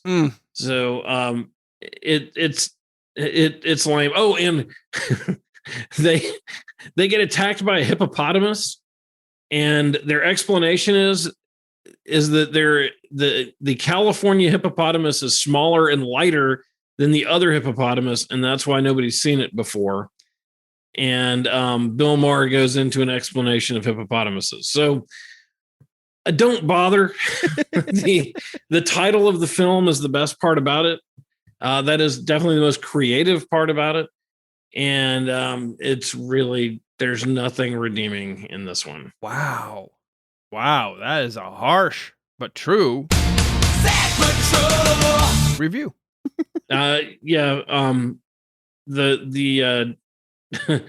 The what was the one about the pastor turns into Velocipaster is still much better than this one. So it's frightening that I'm saying go watch Velocipaster instead of anything else, but that still is kind of at the top of the pile here, and I mean pile. So, well, folks, we always tell you, if you're not a member of our listeners group, Walt puts out a poll once a week, puts 3 movies. You can help pick the one he's got to sit through by being part of our listeners group over at Facebook. You got to go to the Facebook page for The Wilder Ride and then click Join Group, and then you'll be able to participate in the next movie he watches. All right, Walt, thank you very much. Let's go to our, it's a news segment. Of course, we go to scour the internet to find all the news because it's true. It's a segment we like to call It's No Bullshit. And Walt, you have the first news item. Well, this is both a news item and a public service announcement. Yeah, sort of. Maybe we shouldn't read this because if you're dumb enough, we probably don't need you around. Extremely risky. Weber County sees increase in people hammocking on power lines. You are pukes. You are the lowest form of life on earth. What? This is from ABC4.com, North Ogden, Utah. No. Yes. Aren't hammocks supposed to be used for relaxing? Well, apparently not. The Weber County Sheriff's Office took to social media after seeing an increase in people hammocking between the power lines on the bench of North Ogden and Pleasant View. Why? What? There's not a tree branch somewhere. You can't buy the little thing that you set up in your backyard, a little rack, you can't put 2 posts. Well, you would think that that's what people would want to do. These lines carry 75,000 kilovolts, and that power can jump from the line, authorities explained on Facebook. The sheriff's office said they are teaming up with the Rocky Mountain Power Company to conduct extra patrols in the area of the power lines. Anyone who is caught on the towers will be cited for trespassing. This has got to be a YouTube channel or challenge that hasn't caught on yet. It has to be stupid like Who that. would do this? Well, the Weber County Sheriff's Office says we would really hate to see someone injured from either a fall or electrocution. Parents, please pass this along to your children. It's no bullshit. Do not try this at home. Do not try this at home or in North Ogden, Utah. Oh my God. And they're talking about climbing towers so they're up off the ground. So what are we that bored? There are actually pictures and video. If you go to ABC, what did I say it was? ABC4.com. They have video of people hanging up there in hammocks. Wow. Yeah. No. Wow. Of all the things that, I'm a fan of saying, I'll try anything once. I'm going to have to amend that. No. I won't try anything once. I would do hot yoga with feral cats before I do that one. Hot yoga and feral cats. Still one of the best news stories we ever had. One of the best news stories of all time. These cats will just bring you such joy. Oh! They will bring you joy and rabies. I didn't know I was here for a bloodletting. What's going on? I got your downward dog right here. Why is it always about the dogs, huh? I got your downward dog and psycho cat. All right. Well, I've got one that I think is kind of a neater story, and certainly will pull us into an area I've always been intrigued by, watching the night sky. Don't know if you caught this story just recently, but there were two different fireballs that burned through the night sky, one seen by folks in Texas and another in Norway. The story starts off here saying, fire raining from the skies is a pretty good indicator that the Judgment Day is coming. And if the recent events around the globe are anything to go by, we just might really be there. Let's go first to Texas, then we'll go to Norway. Both recently got their fair share of ominous signs of doomsday on the same day, July the 25th. If you want to go back and search for videos or reference that date, you'll probably see some online. According to this, so that we couldn't find anything whether there's something connecting the two events. There's also not been an official confirmation of what the fiery objects were. Logically speaking, it seems like both fireballs were meteors from the same cluster, but for the lack of official confirmation, we're saying that it's a sign the world may be about to end. Let's go to the Texas fireball, which appeared at about 9 p.m. Sunday. The object appeared as a bright ball with a tail of green flames streaking behind it. The phenomenon wasn't just visible in Texas. The society has received word that people across the South, from Louisiana to Oklahoma and even Arkansas, spotted the fireball. In addition to the visible light of the ball, some reported hearing a loud boom as the object hurtled towards the ground. Now, although we still have no confirmation of what the fireball was, experts have some time to study the phenomenon thanks to all of the footage. The team said that they believed that whatever it was traveled through the atmosphere at a speed of 52,000 miles per hour. The fireball occurred at the height of 53 miles above the ground and lasted, check this out, 4 seconds. Wow. All of this for 4 seconds. Wow. Yes. It burned itself up, or at least was no longer visible, at about 34 miles above the ground. Experts say it was not part of the Perseid meteor shower because of the direction and the angle. There was something different. The object finally fragmented 27 miles above the ground over Avery, Texas. As the fireball was at least as bright as a quarter moon, NASA was able to make a guesstimate about its size. They say it was likely larger than 6 inches in diameter and weighed just about 10 pounds. That is crazy. So let's head over to Norway. The exact same thing happened in Norway, just on the exact opposite side of the world, around 1 a.m. their time. On top of Norway, the meteor was visible in much of the southern Scandinavia. Just like in Texas, local residents reported seeing a blazing fireball with a tail appearing in the sky for a few seconds, followed by a loud roaring. Now, the Norwegian Meteor Network estimates that meteor was traveling only 36,000 miles per hour, significantly slower than the one in Texas, and it was likely heavier. According to the story, they think it may have been as much as 20 pounds. The meteor is suspected to have actually hit the ground in a forested area called Finnmark, some 37 miles away from the capital city of Oslo. Lucky shot there, says this reporter. It could have been bad if that size meteor had actually hit the city. It's no bullshit. Did it leave a mark on Finnmark? They haven't found it yet, but they do know the trajectory would have put it somewhere safely in the woods, but a 20-pound object as it was entering the atmosphere.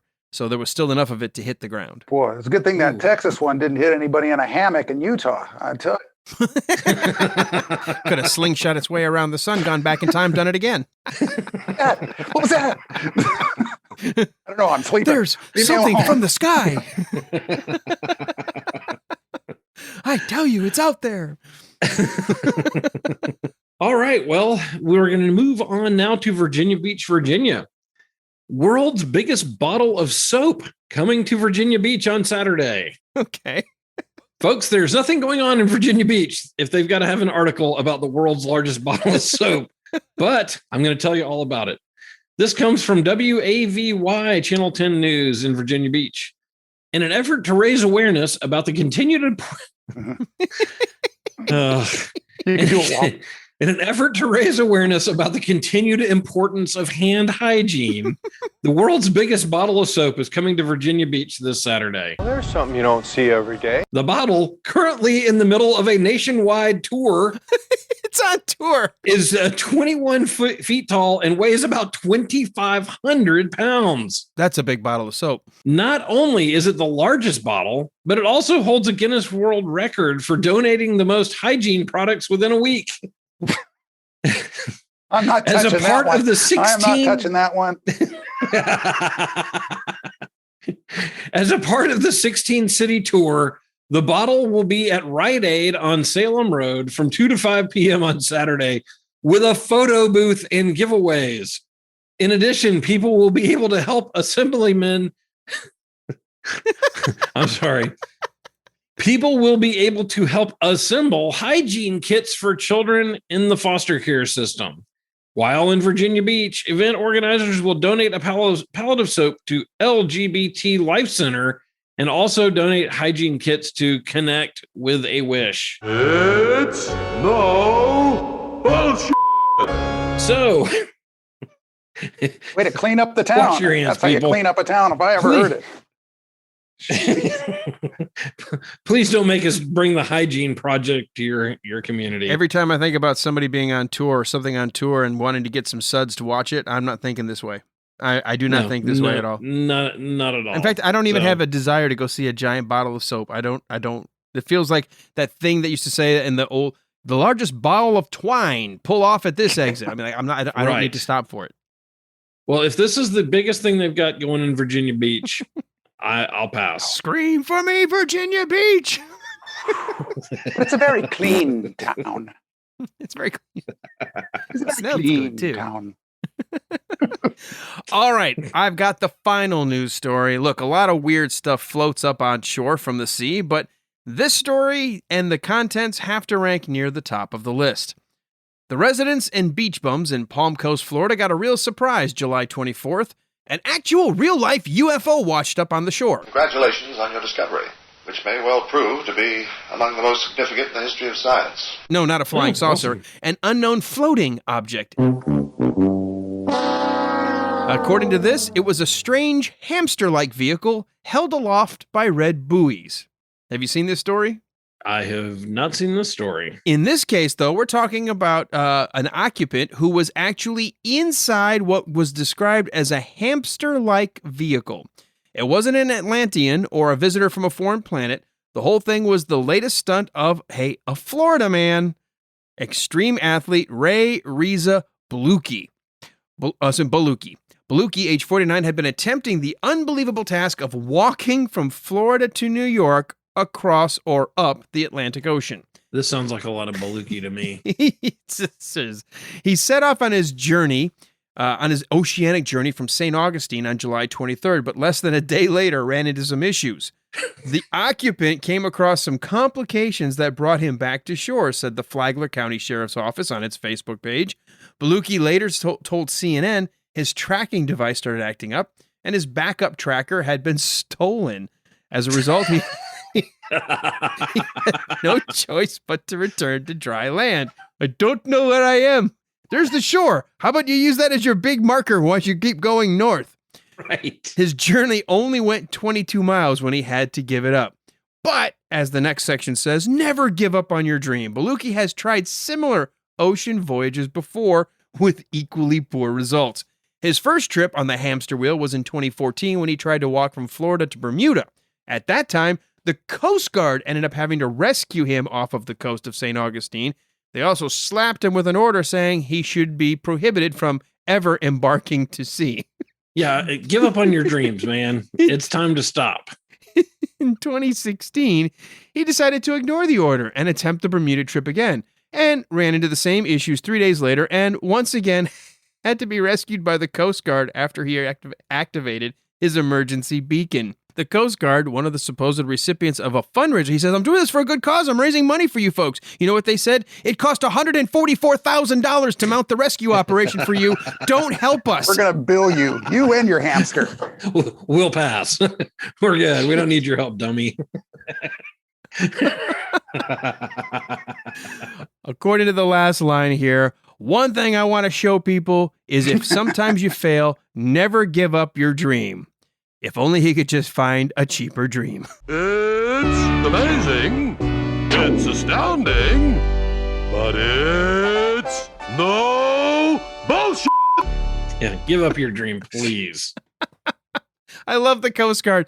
I'm raising money for you. It's like, stop. We spent $144,000 the last rescue operation. Wow. Wow. According to this, that's what it cost for the boat, the airplane, and a helicopter, all used in the operation to get him back to safety. I need to make a deal with him next time. Do whatever you want to, but we're not going to help you. We're done. We told you. You're all on your son. You're on your own. You're on your own. All right. That's it for news. So we're coming up to the final segment, and Pat gets to weigh in. You've been weighing in a lot as we go along, but now we get to also find out from you, and it could be classic TV too, but we go to our entertainment segment. This is a chance for us to tell everyone what we've been watching, what we've been reading, and what we've been listening to. And Walt, we'll start with you so we don't put the guest on the spot. Let's do just watching first. What have you been watching? Well, besides scantily clad women trying to eat one another? Yeah, I'm not trying to blot that from my memory. Yeah, all I know is I'll never watch another movie that has avocado with a name. Yeah, that was what was probably the bad part. That was the bad part. But high in fiber. Yes, and good fat. Well, and I didn't even get into the fact that their map was it showed all of Southern California as the avocado jungle. So, yeah. So I've been watching a lot of the Olympics. That'll be over by the time this airs, I believe. But I have watched everything from badminton to table tennis, and next week, I guess, is really getting into the hardcore track and field and swimming and all that other great stuff. Also, I mentioned that I've been watching a lot of Hill Street Blues, a lot of those old episodes. It's on Hulu. You can either watch it by subscription, or you can put up with commercials, as I'm doing. But, great 70s cop show. It's one of those that I was like, I'll just watch a couple episodes, and now I'm almost to the end of season 1. But just fun, mindless, good cop drama. And then I think we've mentioned this before, but I'm watching season 2, I believe it is, of The Movies That Made Us. And just a really fun show. Talks about all the great movies from when we were growing up, and definitely worth watching. The first season was fantastic. Every one of them was great. Yep. Is this Netflix, right? Netflix. Yep. Hill Street Blues is on Hulu. The Olympics is on NBC, and helps Pat's wife out, I guess. So those are the 3 that I wanted to mention this week. Okay. I'm going to go quickly. We've been doing a lot of outside stuff, been doing a lot, just other things than watching movies in the last week. The wife and I have been doing a lot of things online, but we did decide we want to do a throwback movie with my father-in-law visiting. We went back and rewatched The Fugitive with Harrison Ford and Tommy Lee Jones. That is still a very fun movie based off of a classic television show. Absolutely awesome. Yeah, absolutely. Yep, they did it well. Very well. Very well done. Still, in my mind, held up for the most part, except chances are in real life, 2 middle-aged doctors are not going to duke it out on the top of a building crashing through windows, but it is an action film. You got to have something. But all in all, really enjoyable. Go to the YouTube channels I watch. Highly recommend Ashley Burton. She calls herself Awkward Ashley, a movie millennial who watches movies from the 80s and 90s, having never seen them before, and giving her reactions. This past week, she reviewed The Producers, The Outsiders, Captain America, The First Avenger, and RoboCop. And it was awesome to see her go through all those. Popcorn in Bed, she did Jurassic Park, The Grand Budapest Hotel, and What About Bob, which I had forgotten how funny a movie that was with Bill Murray and Richard Dreyfuss. Once again, Popcorn in Bed, great YouTube channel. We had our guest last week, listening in. Well, I listened to his episodes, Why Jurassic Park's Music is So Powerful, how Radiohead wrote the perfect Bond theme that we found out from him last week was never used, even though they did 2, exploring Inside Out's perfect musical structure, and why When She Loved Me makes me cry. It's all fantastic look at how music and orchestration composition, how a gifted composer can play with our emotions musically.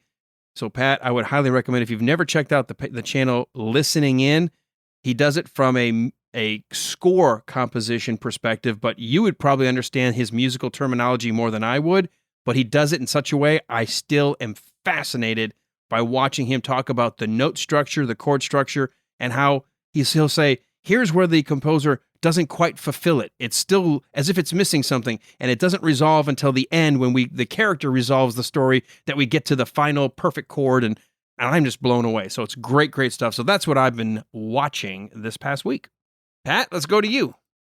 What have I been watching? Well, I gave it away earlier. I'm sure it was lots of baseball because my wife makes me, and the Olympics, which has just been, how can you not be entertained, especially when they got it on multiple networks that you can browse around and you're not stuck to that one station hoping you're going to catch the event. So that's the beauty of modern television now, that we're able to enjoy the events that we choose to watch, which I think is brilliant programming. And then, believe it or not, the Munsters.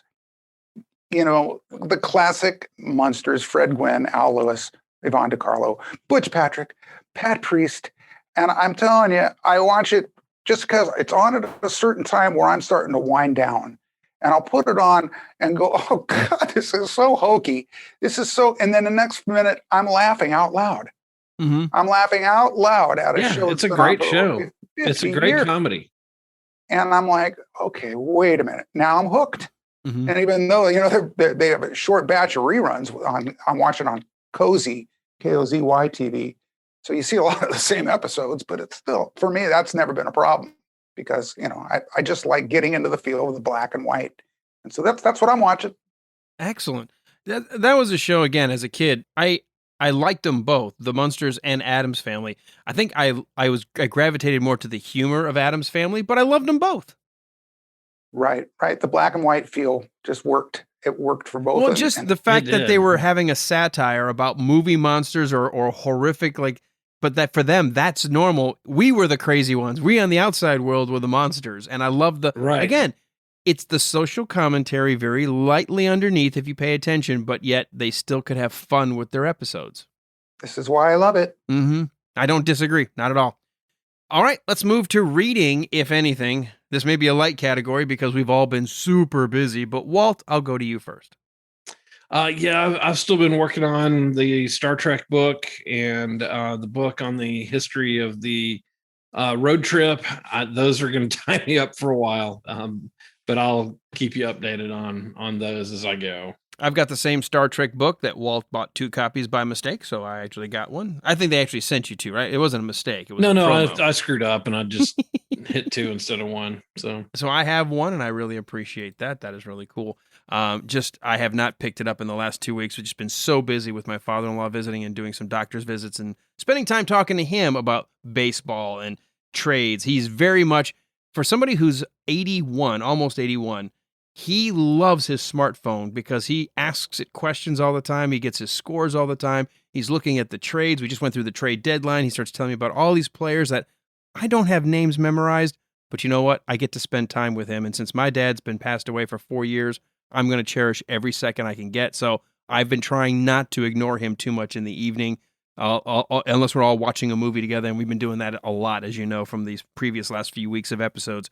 We're just sitting down with my father-in-law, and we're all watching flicks together. So that's it awesome. For me, reading-wise.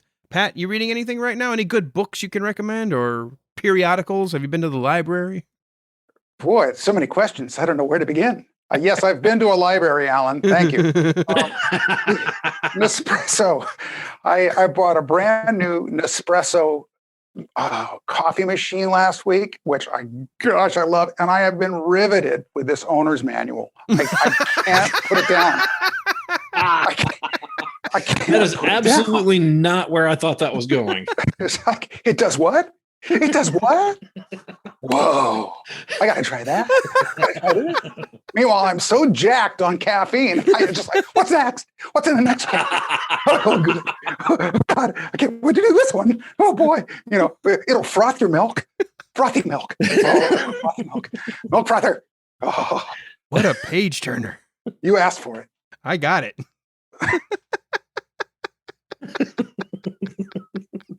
That may be the funniest book that's been being read that we've had in 2 seasons of doing interviews on the Listeners Lounge. No doubt. Props to you on that one. All right, let's get to our last category. What are you listening to? Walt, we'll start with you. Oh man. Okay, so there is a podcast that I had started listening to a while back and kind of forgot about, and then a friend of mine reminded me of it. It's called The Neighborhood Listener. Have you heard of this one? Right. That's the one where they use like the social media site, like the Nextdoor app. And then they basically reenact it with different names and voices. Yes, exactly. And it's Paul F. Tompkins and a couple other people.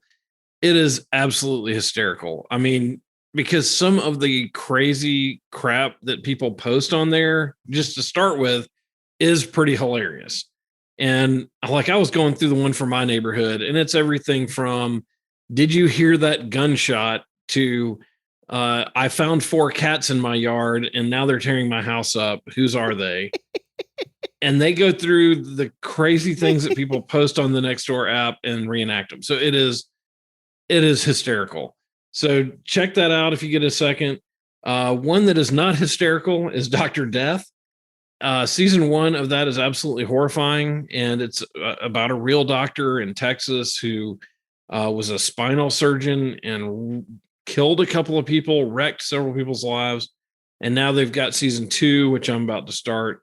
But that is a great podcast if you haven't listened. Dr. Death, just look it up. And then from a more inspirational side, I think the guys from the Rocky Minute had recommended this. There's a podcast called Team Never Quit, and they interview everybody from war heroes who won the Medal of Honor to firefighters to all these other people that work hard jobs, and just look for, what inspires you? What is it that drives you to do this? And it is, it's one of those that you listen to their stories and it's like, okay, my little bit of back pain from being in my early 50s is not going to make me quit now. Like, right. Compared to what this guy did, where he carried his wounded buddy up a mountain to where the helicopter could pick him up, I think I can make it to the gym tomorrow. So it's Team Never Quit. It's really cool. Check it out if you are so inclined. Excellent. Oh, hold on. I got a little swamp rat dog beneath my seat. She was sleeping. I was like, well, I'm not going to move her. And then my dog upstairs just saw something in the street, probably like a leaf crossing the road, and has barked. And now this little one is like, so, all right. You get here. Let's get to what I'm listening to. Podcast wise, been binging The Great Escape Minute. Was on that show when they recorded it earlier in the year. My episodes haven't come up yet, but it's kind of cool to break that movie down, the Steve McQueen flick, find out all the things that are done wrong, all the conglomerations, and where they recreated people and took a piece of one actual person's story and another piece from another person and said, well, we'll just give it all to one character. And certainly an ensemble Hollywood movie, but enjoying listening to the podcast, The Great Escape Minute. Radio Labyrinth, always listen to Radio Labyrinth when I get a chance. Usually I'm binging on the weekend to get caught up. And in honor of our good friends that we interviewed, the New Age Group 2002, which I've been listening still to that album, I went back in the Wayback Machine to one of the earliest memories of being introduced to this music called New Age, and it's Ray Lynch's album Deep Breakfast. If you've never heard Deep Breakfast by Ray Lynch, and depending how many gummies you might have had, or if you're just in a really you want to just kind of chill, put the lights down low, sit back, put it on. It is a musical kind of journey that makes you feel like you're floating or bubbling under the waters or in space. Every one of the tracks is amazing, which made me go back and listen to the follow-up, which was No Blue Thing. But Ray Lynch only put out, I think, about 4, maybe 5 total albums. But Deep Breakfast was my first entry into New Age, and it was so much fun that I've been listening to it pretty much the last 3 nights in a row, just putting it on as the night winds down, just kind of fun to have in the background. Pat! I was going to say, awkward silence. Well, Walt, I think, is either on mute or didn't want to laugh out loud. I'm back. Okay. Oh. So let's see. What have I been listening to? Mm-hmm. Well, I have to say, there's this show on WBHF radio every morning called BK on the Air. I love that. It's not every morning. It's every Saturday. I love listening to those guys. They're wacky. Yeah. Yeah, they're wacky and weird. Heavy on the weird. They're wacky and weird. as far as podcasts go, I was really into this one called "You Must Remember This." I don't know if you guys have heard of that. And it's done by a gal, I can't remember her name, but the title of it is "You Must Remember This." And it's all about, Hollywood stories, mysterious. It definitely leans on the dark side, but it is so well done that you can't not listen to this stuff. It's a lot of fun. And then of course I'm a big fan of Gilbert Gottfried's amazing Colossal podcast, which I'm sure you guys have heard of. Oh yeah. It's just because it's based off of what it is that I do. But they bring in A-list celebrity guests to talk about, nostalgia in the early days of Hollywood and filmmaking and comedians and classic TV and all the nostalgic stuff that you guys and I love. Gilbert's can be a little annoying at times, but he's the laugh track. Frank Santopadre is the host, and he, of course, is just excellent in his interviewing skills. So I always go to that first because they've always got somebody that I'm interested in hearing about. And so that's what I recommend for sure. Fantastic. Great stuff out there. Some new names, some things that have come back around. The thing that's cool about doing that segment is when we bring guests, and Walt, I think you'll agree, when someone like Stephanie Stuckey talked about, I don't know if you guys heard of this one about the Scorpions and this thing tied in with the CIA. Yeah. We're like, winds of change. And she's like, you know it? And so we love, because these shows will circle back around, and I love bringing a spotlight, because who knows who else will discover them. Absolutely. Yeah, Winds of Change even came up in the Vulcan Mind Meld when I hosted your show a couple weeks ago when you were on vacation. I don't even remember how it came up. Somebody mentioned the Scorpions, and I was like, oh my gosh, you got to listen to this. Great podcast. I'll throw that out there as a bonus. If you haven't seen or listened to Wind of Change, I think it was is it a Washington Post reporter, I think? I can't remember. I think that's right. Yeah, that sounds right. Who basically had heard a rumor from a friend who had a friend who was in the CIA who accidentally let slip that he was told in the halls of the CIA that the Scorpions' biggest hit was actually written by them to help bring down the Russians. Like, wait, what? Great 8-part little miniseries, and all about an hour long. And by the end, I still don't know if we have a definitive answer. I can be talked any one night into saying, nah, to right. Holy shit. Yes. Absolutely. All right. As we wrap up, we will first and foremost thank our guest, Pat McCormack. Thank you so much for being part of our Listeners Lounge this week. Thanks, gentlemen. Always a pleasure. Yeah, it was great having you again, Pat. Thanks. Before we go through our housekeeping, let's remind everybody again, how can people get in touch with and or subscribe and follow you, Pat? YouTube, subscribe. I need you. Golden Rage of TV. That's where you'll find me. And also on Facebook and Instagram with the same moniker, Golden Rage of TV, and on Twitter at Golden Rage of TV1. And you can email me at goldenrageoftv@gmail.com. That's it. Excellent. And Pat is very accessible, loves what he does. And if you've got a question or if there's something that came up in an episode, I guarantee you, if you send him a message, he'll get back to you. Yeah, recommendations are welcome too. Excellent. Walt, somebody who just may be stumbling upon us for the first time. They're fans of Pat's and they go, what did he do? What bet did he lose that he ended up on this show? How do they learn more about us? Well, there are two places you can learn a lot about us. The first one is on the internets, which you may have heard of. If you go to thewilderride.com, you will find everything you need to know about us there, including links to all of our social medias and past guests and past episodes and all that. And if you've heard of Facebook, facebook.com/thewilderride, hit the button to follow us first, and then hit the button to join our listeners group and answer 3 questions. You can answer with whatever you want to answer there, just to let us know you're human and not something else. And we will let you in. No politics, no craziness, no stupid crap, just stuff about the show, stuff about entertainment. There's a gentleman who's been posting the last couple of weeks with questions about our episodes, which has been great because I've had to go back and kind of revisit some things from Blazing Saddles that I'd kind of forgotten about, or now I'm rethinking. So check that out and join in the conversation there. That's facebook.com/The Wilder Ride. As always, whatever podcatcher you're listening on, if you have a second, rate and review, but even more importantly, share. Put it out there. Let everybody know what you've been listening to, and then that helps us grow our audience. Do that for all of the podcasts you listen to. It's a great community. We all try to support each other, and we rely on you to help spread the word. So whether it's the Golden Rage of TV's YouTube, share that, or the Wilder Ride post, our Listeners Lounge, we really appreciate you folks supporting us. And come on back next week. We've got a brand new guest. I say brand new because it's going to be so new, even I don't know who's coming next week. Walt, I know for a fact you don't know what's coming next week. You don't even know what's coming on the show today. So I've got no clue. We're going to have to say mystery guest. But that's all the fun of coming on back. Walt, you dumb dog.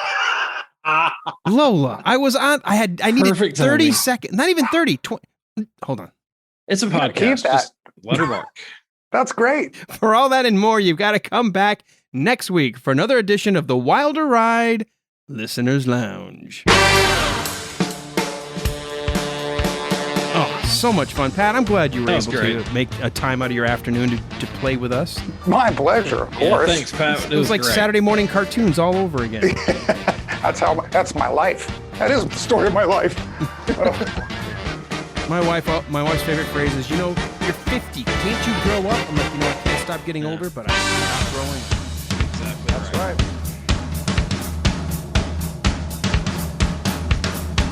When you hit the dance floor, you gotta be jumping jack.